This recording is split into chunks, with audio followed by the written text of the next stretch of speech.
नमस्कार, स्वागत है आप सभी का गणेशा एस्ट्रो हेल्प में। कैसे हैं आप?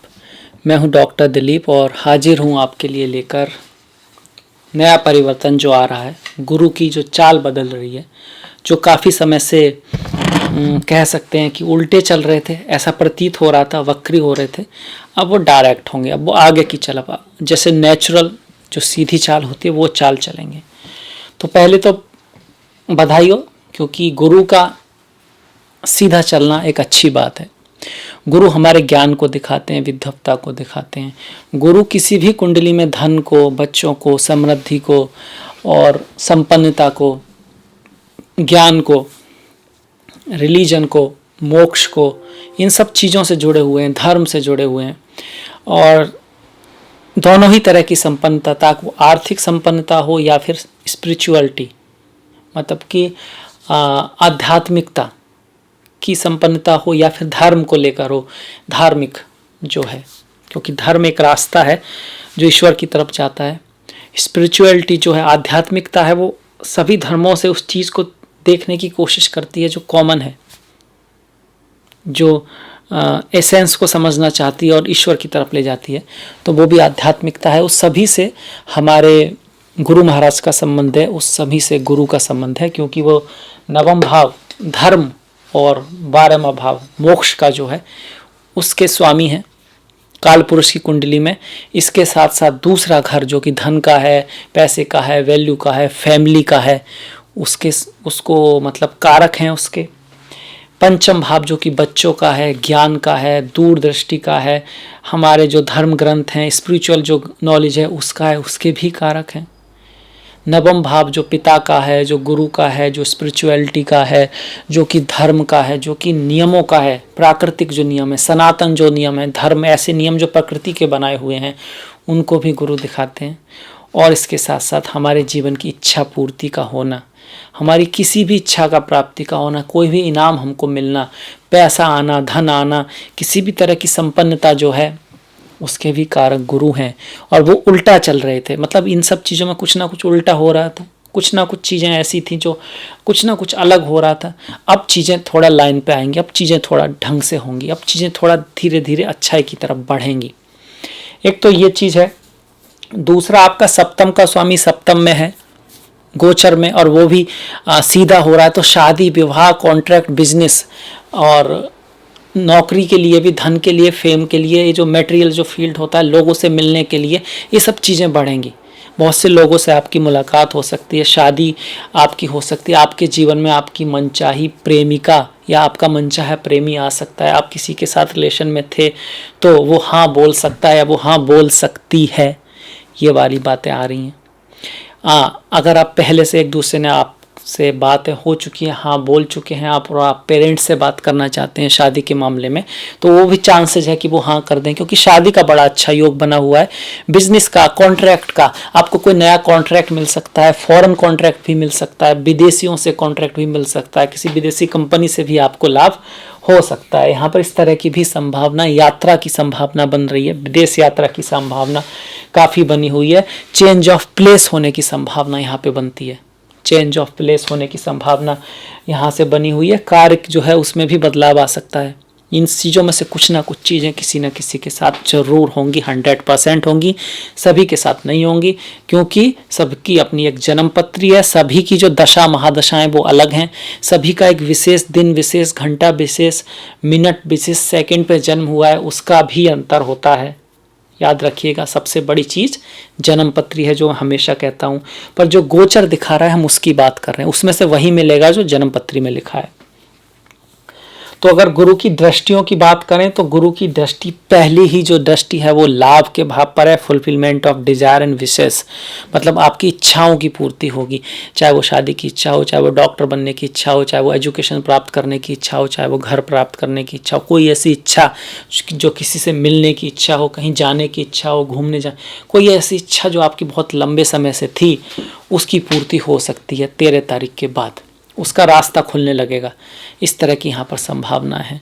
आपकी बुद्धिमत्ता के लिए भी बड़ा अच्छा है। आप चीज़ों को सही नज़रिए से देख पाएंगे, आप समझ पाएंगे कि जो निर्णय लेना है वो सही है या नहीं, आप उसको क्लियरिटी से देख पाएंगे। कई बार कन्फ्यूजन रहता है ना, करें ना करें, करें ना करें, तो कन्फ्यूजन कम रहेगा। वैसे भी मिथुन वालों को तो कन्फ्यूजन कुछ ज़्यादा ही रहता है, यहाँ करें या वो करें या दोनों ही करें या सारे ही करें, एक चीज़ पर रुकने में उन्हें थोड़ा दिक्कत रहती है, मूड भी बदलता रहता है। तो पर गुरु की जो दृष्टि है वो थोड़ा उसमें सुधार लाएगी, इस बात में कोई शक नहीं है। और गुरु की जो नवमी दृष्टि है, जो नौवीं दृष्टि गुरु की है, वो आपके तृतीय भाव पर है। तो यात्राएं बढ़ेंगी, शॉर्ट यात्राएं, शॉर्ट डिस्टेंस ट्रैवल, कहीं बाहर जा सकते हैं, वीज़ा, डॉक्यूमेंट्स, इस तरह का कोई काम आपके जीवन में है, अगर आपने कहीं अप्लाई किया है वीज़ा वगैरह, तो उसके होने के चांसेज हैं, वो मिलने के चांसेज हैं, दूर यात्रा के चांसेज हैं।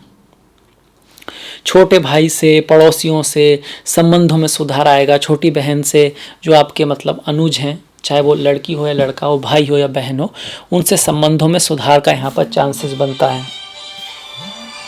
तो ये सब बातें हमारी हो सकती हैं। जो हमारा जो गुरु का जो गोचर है वो ये बता रहा है, जो गुरु की जो दृष्टि बदल रही है वो ये बता रही है। तो अब हम अगर आगे देखें,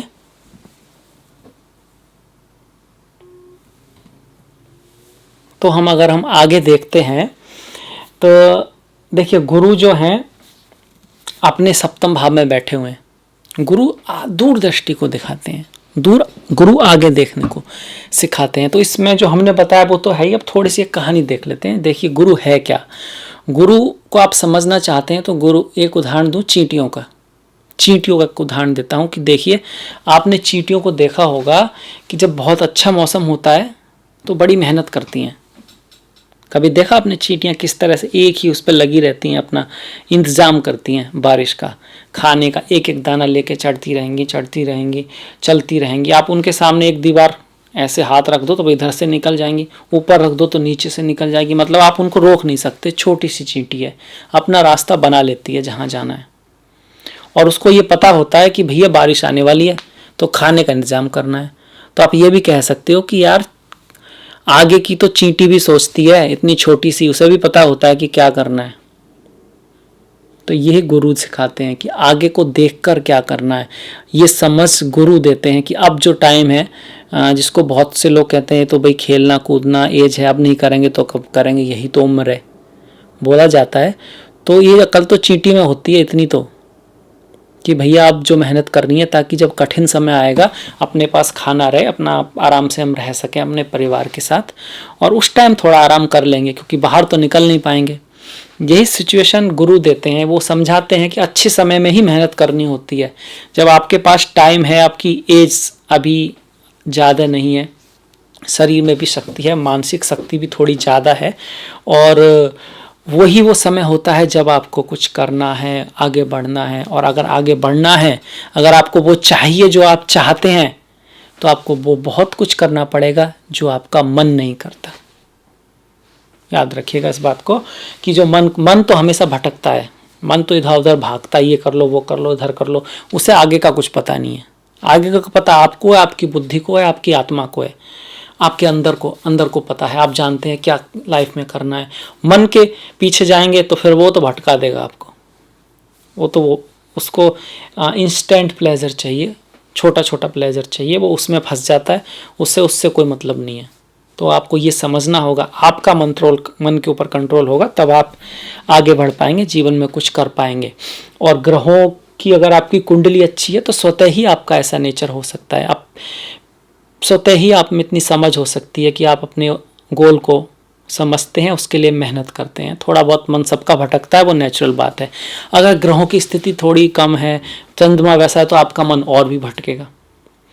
पर इसका मतलब ये नहीं है कि आप सफल नहीं हो सकते या फिर आपका किस्मत खराब है, ऐसा नहीं है। हाँ, यह है कि आपके लिए कठिन जरूर है, क्योंकि आपका ये नेचर नहीं है। पर अगर आप ऐसा करेंगे जो आपको करना चाहिए, स्थिर मन स्थिर हो, अपने काम पे लगे रहेंगे, मेहनत करेंगे, योगा करेंगे, मेडिटेशन करेंगे, ज्ञान की किताबें पढ़ेंगे, रोज़ कुछ ना कुछ अच्छा सीखेंगे और उसको सीखते रहेंगे, कितना भी कठिन सिचुएशन क्यों ना हो, अपने लक्ष्य से नहीं डिगेंगे, क्योंकि जिंदगी इम्तिहान लेती है।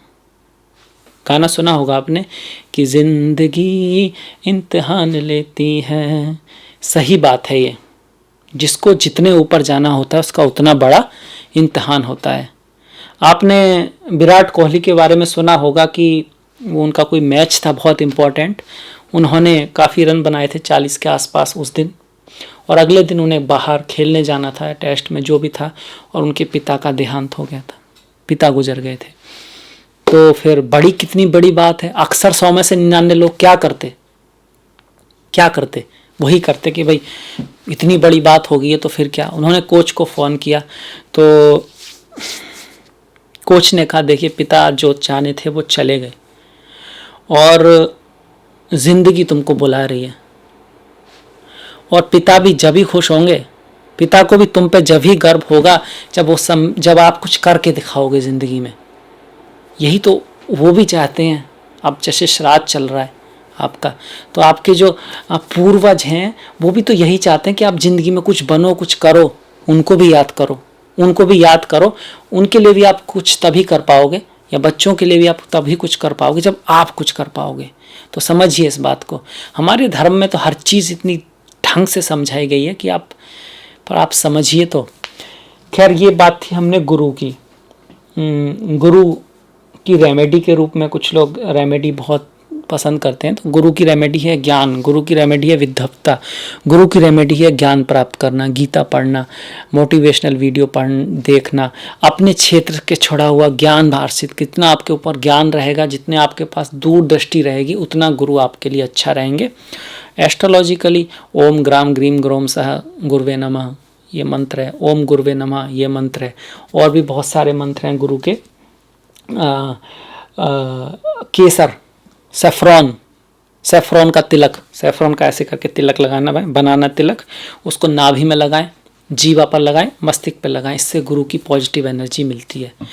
नहाते वक्त पानी में थोड़ा हल्दी का यूज करें, चंदन का तिलक लगाएं, सुबह सुबह योगा प्राणायाम करें, अपने गुरुओं का आदर करें, विद्या का आदर करें। और सबसे बड़ी चीज़ जो गुरु सिखाते हैं वो सिखाते हैं कि झुकना। बिना झुके ज्ञान नहीं मिलता, बिना झुके आप ज्ञान प्राप्त नहीं कर सकते। क्यों इतना गुरु को महत्व दिया गया कि गुरु ब्रह्मा गुरुर्विष्णु गुरुदेव महेश्वरा गुरु साक्षात परम ब्रह्मा तस्मै श्री गुरुवे नमः। क्योंकि जब आप गुरु के सामने झुकते हैं तो वास्तव में उस शरीर के सामने नहीं झुक रहे हैं। कुछ लोगों को तो यही ईगो आ जाता, मैं इसके सामने क्यों झुकूं भाई। अरे आप तो उसके आगे झुके नहीं रहे हो, आप तो उस ज्ञान के आगे झुके हैं, और ज्ञान तो स्वयं सरस्वती है, ज्ञान तो स्वयं ईश्वर है। और ईश्वर के सामने झुकने में भी अगर आपको प्रॉब्लम है तो फिर आपका क्या हो सकता है। तो ज्ञान के सामने झुकते हैं, जिससे भी आप सीखें। छोटी सी चीज़ भी अगर किसी से सीखते हैं तो विनम्रता के साथ सीखिए, उसका एहसान मानिए, क्योंकि ज्ञान स्वयं ईश्वर का रूप है। ईश्वर की एक जो डायमेंशन है वो ज्ञान है। सरस्वती माता सरस्वती हैं। ओम एम रीम क्लीम चामुंडाय विच्चई, जो एम जो बीज मंत्र है, महासरस्वती, इंटेलिजेंट, ज्ञान, ईश्वर की एक डायमेंशन है। तो नम्र होइए, विनम्र होइए, हर उससे जिससे आप कुछ भी सीख रहे हैं, और हर किसी से कुछ ना कुछ सीखा जा सकता है। तो जहाँ तक हो सके सभी के प्रति रेस्पेक्ट रखिए। और तो और गलत चीज़ों से भी, शत्रुओं से भी कुछ सीखा जा सकता है। तो ये छोटा सा मेरा इशारा था, आप जो समझने वाले होंगे वो समझ गए।